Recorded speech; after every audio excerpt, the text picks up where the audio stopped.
Last class में आप लोगों को एडजॉर्प्शन और एब्जॉर्प्शन में ये फैक्टर्स बताए गए थे, ठीक है।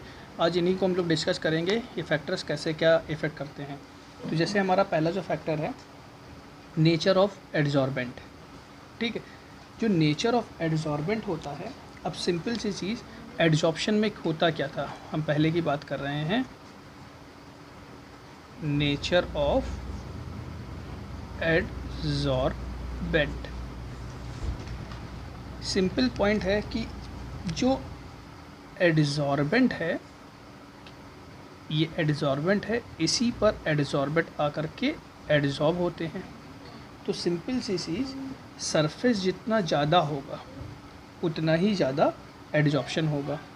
तो यहाँ पर हम पॉइंट लिख सकते हैं, surface area directly proportional rate of adsorption, rate of adsorption लिख सकते हैं।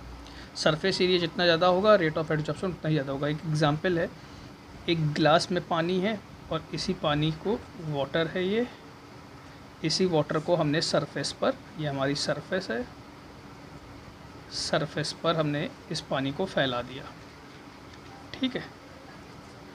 तो यहाँ से हम इस पर लाइट डाल रहे हैं या सनलाइट पड़ रही है, तो अब देखा जाए किस में वेपोराइजेशन ज़्यादा होगा। सिंपल सी चीज़, जो सरफेस पर जो एरिया वाटर है उस पर वेपोराइजेशन ज़्यादा होगा। यहाँ पर अगर देखा जाए तो यहाँ की ये जो पार्टिकल्स हैं इनका सरफेस एरिया कम हो जा रहा है, जिसके कारण इनका वेपोराइजेशन भी क्या होगा, कम हो जाएगा। तो जैसे जैसे सरफेस एरिया बढ़ेगा वेपोराइजेशन बढ़ेगा, जिससे हमारा एडजॉर्प्शन भी क्या करेगा, इंक्रीज़ करेगा। तो ये हमारा पॉइंट किसके लिए है, नेचर ऑफ एडजॉर्बेंट के लिए है। नेक्स्ट हमारा क्या है, दूसरा है nature of adsorbent, nature of adsorbent, अधिशोष्य की प्रकृति। अब इसमें क्या पॉइंट बताया जाता है, नेचर ऑफ एडजॉर्बेंट में जो एडजॉर्बेंट होता है वो मोस्टली हमारा गैस होगा। तो सिंपल सी पॉइंट, जो गैस ईजिली लिक्विफाई हो जाएंगी, लिक्विड में चेंज हो जाएंगी, उनका एडजॉर्प्शन पावर क्या होगा, ज़्यादा होगा, ठीक है। पॉइंट क्या लिख सकते हैं यहाँ पर, easily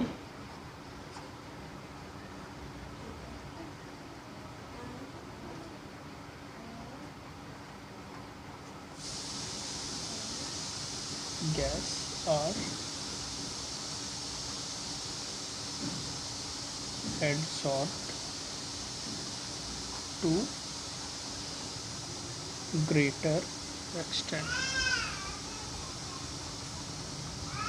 Easily liquefiable gases are adsorbed to greater extent. Means अगर जो गैस ईजिली लिक्विफाई हो रही हैं, लिक्विड में चेंज हो रही हैं, उनका एडजॉर्प्शन क्या होगा, ज़्यादा होगा। और इसी में एक पॉइंट होता है कि जिस गैस का क्रिटिकल टेम्परेचर, क्रांतिक ताप, ठीक है, जितना ज़्यादा होगा, ठीक है, उसका लिक्विफिकेशन उतना ही आसान होगा, वो उतनी ही जल्दी हमारा क्या होगी, लिक्विड में चेंज होगी, ठीक है। तो एडजॉर्बेंट के लिए पॉइंट क्या था कि सरफेस एरिया हमारा रेट ऑफ एडजॉर्प्शन पर डिपेंड कर रहा है, और इसमें हमारा जो नेचर ऑफ एडजॉर्बेंट है उसमें मोस्टली हमारी क्या होंगी, गैस होंगी। तो जो गैस आसानी से लिक्विड में चेंज हो जाएंगे, वो हमारी सरफेस पे आकर के बैठ जाएंगी, ठीक है। तो हमारा इस तरह से ये दोनों नेचर, ये जो दोनों टॉपिक हैं वो हमारे एडजॉर्प्शन पर इफ़ेक्ट करते हैं, ठीक है। नेक्स्ट टॉपिक हमारा क्या है, टेम्परेचर। इतना है temperature of surface, temperature of surface. जैसे हमने दो पॉइंट पढ़े हैं, एक हमने पढ़ा है एडजॉर्प्शन,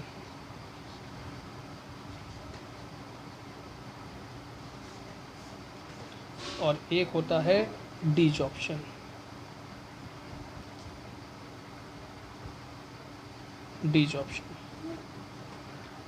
एडजॉर्प्शन में क्या होता था, जो एडजॉर्बेंट होता था वो एडजॉर्बेंट पर आकर के एडजॉर्ब होता था, अधिशोषक पर आकर के अधिशोषित होता था। और डीजॉर्प्शन में क्या होता था, ये दोनों चीज़ें अलग हो जाती थी, तो इसलिए इसको रिवर्सिबल दिखलाया गया है। जो एडजॉर्प्शन होता है उसके लिए डेल्टा एच जो होता है वो पॉजिटिव होगा और डिसॉर्प्शन में डेल्टा एच हमारा निगेटिव होगा। ये हमारा जो शो कर रहा है एक्सोथर्मिक, ये हमारा शो कर रहा है एंडोथर्मिक। अब इनको अलग करने के लिए हमको क्या करना पड़ेगा, एनर्जी देनी पड़ेगी, तो ये कैसा होगा, एंडोथर्मिक होगा। ठीक है, हम यहाँ पर अगर जैसे एक फार्मूला होता है, पढ़ा है PV = nRT, एक ग्राफ से इस चीज़ को समझाया जाएगा। ठीक है, उसमें ये फार्मूला यूज़ होगा। हम एक एग्ज़ाम्पल लेते हैं, जैसे एक ग्राफ है नाइट्रोजन, ये हमारा एडजॉर्बेट है,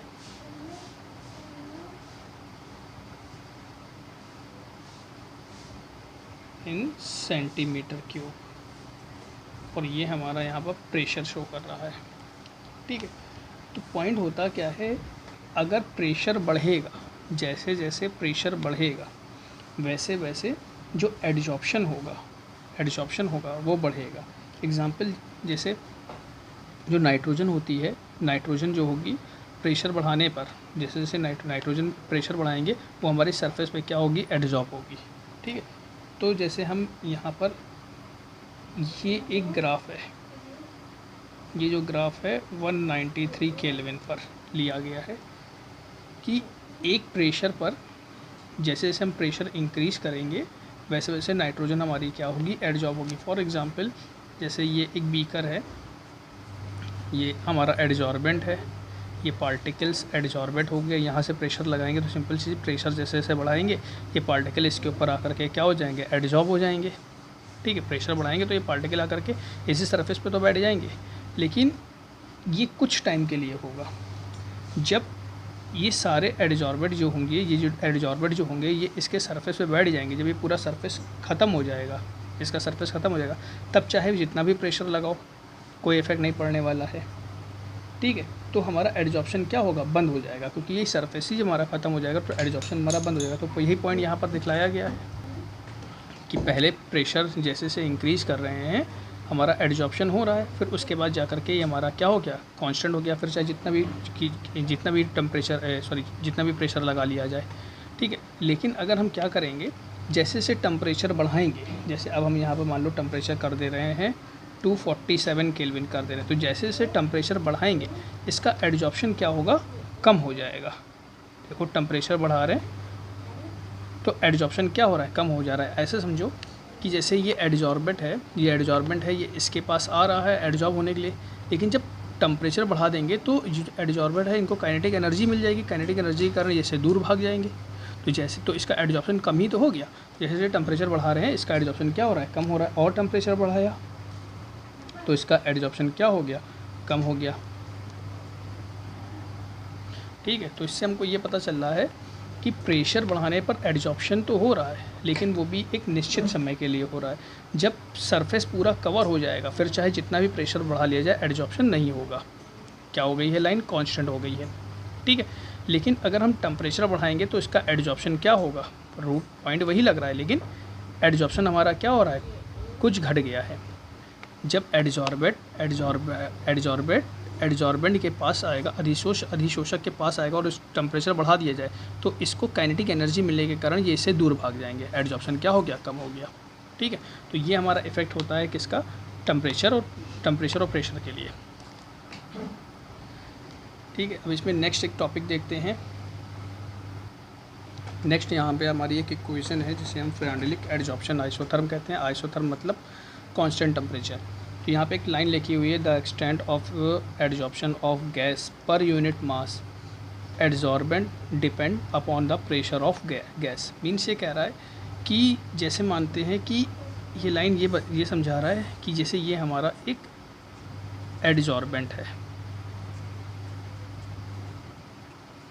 ठीक है, ये एक एडजॉर्बेंट है जिसको हम शो कर रहे हैं, ये हमारा मास m से शो कर रहे हैं।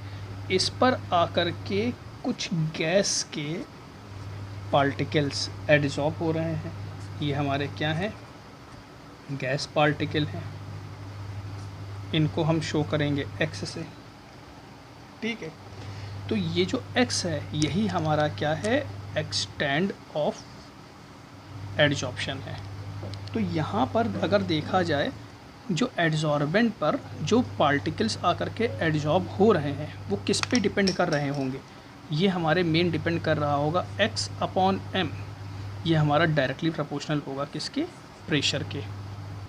ये हमारा डायरेक्टली प्रोपोर्शनल होगा प्रेशर के। जैसे अभी भी हमने यहाँ पे बताया था कि जब प्रेशर लगेगा तो जो पार्टिकल्स होंगे वो सरफेस पे आकर के एड्जॉर्ब होना, बैठना चालू करेंगे। तो ये x upon m directly proportional किसके है, हो गया प्रेशर के।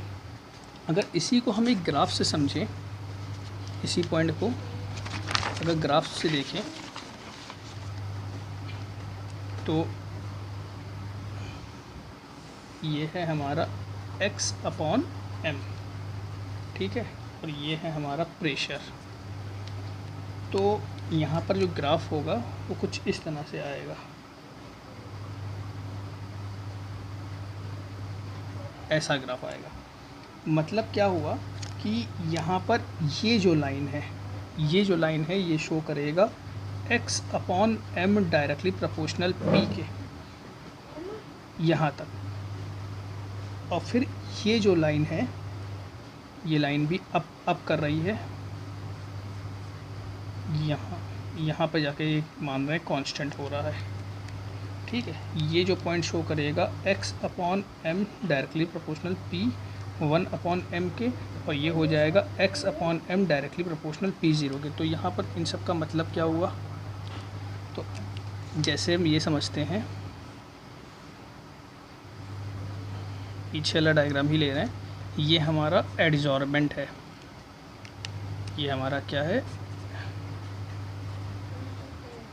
एड्जॉर्बेंट है। इसमें ये जो पार्टिकल्स हैं ये हो गए एड्जॉर्बेंट, ठीक। यहाँ से प्रेशर लगेगा, ये प्रेशर गेज या प्रेशर इंडिकेटर है। अभी जो इसका पॉइंट है वो हमारा नील है, 0 पर है, ठीक है। तो होगा क्या, जब हम इसमें प्रेशर लगाएंगे, ऊपर से जब इसमें हम प्रेशर लगाएंगे तो प्रेशर लगाने पर होगा क्या, जो इसके पार्टिकल्स हैं, कुछ इस तरह का डायग्राम बनेगा।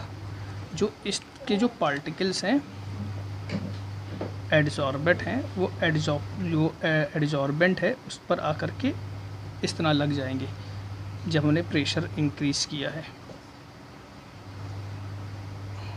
ठीक है।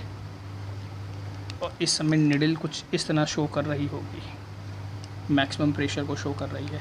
तो वही पॉइंट यहाँ पे बताया गया है कि जब हमारा ये देखो, जो x अपॉन m किस पे डिपेंड कर रहा है, प्रेशर पर, क्योंकि जब प्रेशर यहाँ से लगाया जा रहा है तभी तो ये x जो है वो m पर एड्जॉर्ब हो रहा है।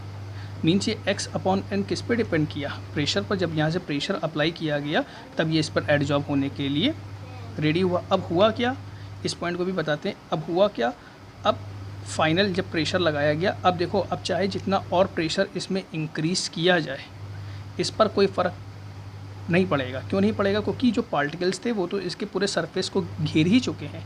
जब इसके पूरे सरफेस को घेर ही चुके हैं तो यहाँ पर अब x अपॉन m प्रेशर पे कोई डिपेंड नहीं करेगा, ठीक है। पहले यहाँ पर लो प्रेशर था, ये जो रीजन कहलाएगा ये लो प्रेशर कहलाएगा, लो प्रेशर कहलाएगा। जब यहाँ से इसमें प्रेशर लगाया, प्रेशर लगाने के बाद ये इस पर एड्जॉर्ब हुए, ये हमारा कहलाएगा, ये टर्म जो कहलाएगा ये कहलाएगा इंटरमीडिएट प्रेशर।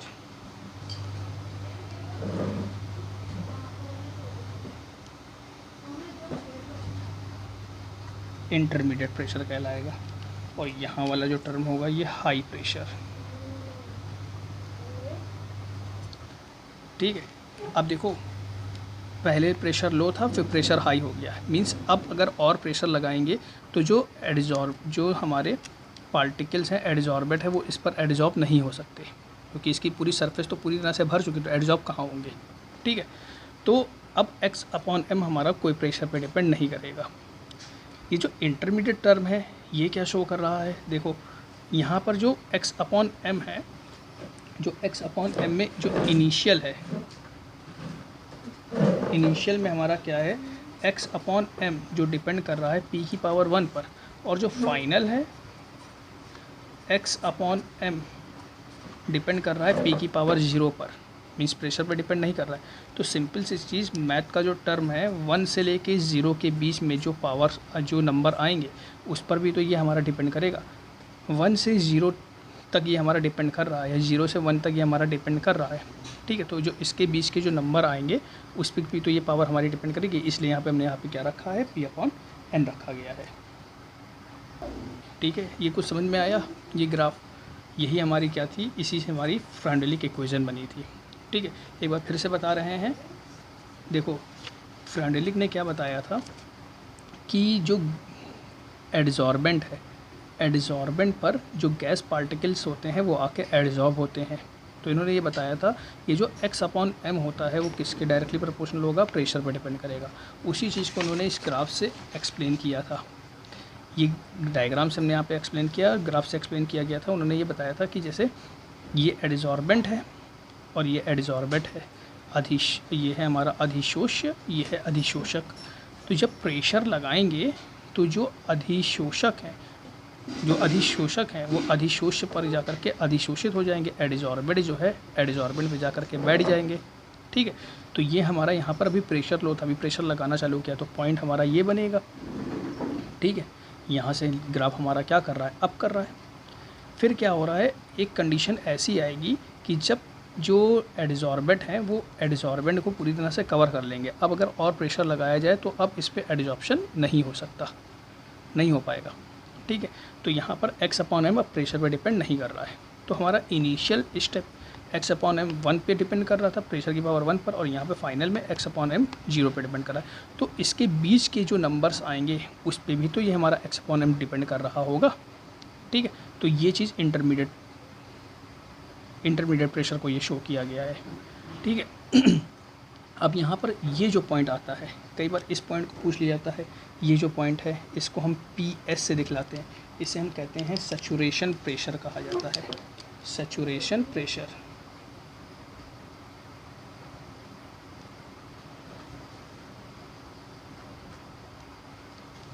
ठीक है, क्योंकि इसी के बाद यहीं पे सैचुरेशन और इसी के बाद हमारा क्या हो जा रहा है, ग्राफ कांस्टेंट हो जा रहा है, ठीक है। तो ये पॉइंट फ्रेंडलिक ने एक्सप्लेन की थी। इसी इक्वेशन को अगर ओपन कर दें तो क्या हो जाएगा, x upon m is equal to k p की पावर 1 अपॉन, इसी को कई बुकों में लॉग के टर्म में लिख दिया गया है। अब दोनों अगर हम लॉग ले लेंगे, ठीक है, तो लॉग के टर्म में क्या बनेगी, log base 10 x upon m is equal to log base 10 m into n क्या होगा, m plus n, log 1 upon n log base 10 p, ठीक है। ये समझ में आ रहा है, दोनों तरफ लॉग लिया गया है, ठीक है। तो लॉग m इंटू n होता है log m plus log n, और लॉग m की पावर n लॉग m, तो ये पावर हमारी क्या आ जाएगी, आगे आ जाएगी, ठीक है। यही हमारी क्या है, फ्रेंडलिक इक्वेशन है, ठीक। तो इतने में अगर आप लोगों को कोई दिक्कत होती है तो आप ये पूछिएगा।